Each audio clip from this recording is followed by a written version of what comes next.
Good morning to all. Third class వాళ్ళు GK లెసన్లో నిన్న పూయామై అంటే ఇక్కడ పిక్చర్ చూసి దాని నేమ్ చెప్పడం ఒక 5 చెప్పాను కదా. ఈరోజు మిగిలిన నేర్చుకుందాము.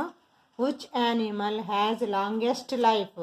ఏ యానిమల్ చాలా కాలం బతుకుంటుంది? టాటాయిస్ అంటే తాబేలు, అది చాలా రోజులు చాలా సంవత్సరాలు ఉంటుంది. Next, which animal is the greatest enemy of snake ఇది ఈ యానిమల్ కనిపించగానే దెబ్బలాడుకుంటాయంట బాగా.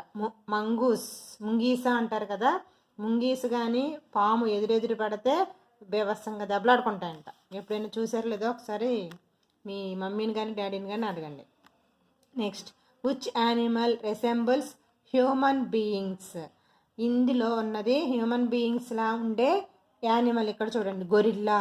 మనుషులు ఎలా నడుస్తారో ఇంచుమించు కొంచెం అలా ఉంటుంది అనమాట. Next, which animal carries babies in its pouch? Kangaroo అంటే ఇది. అది ఏం చేస్తుంది, దాని పొట్ట కింద ఒక సంచిలా ఉంటుంది. దానికి పుట్టిన పిల్లల్ని ఆ సంచిలో దాచుకొని అలాగే ఎక్కడికి కావాలంటే అక్కడికి వెళ్తుంది. Which reptile can change its colour? Chameleon. ఇక్కడ పైన చూడండి, ఇది ట్రీ అన్నది ఏ కలర్లో ఉంటుందో అది కూడా అదే కలర్లో చేంజ్ అయిపోద్ది అంట. దాని పేరేంటి? చామ్లియాన్.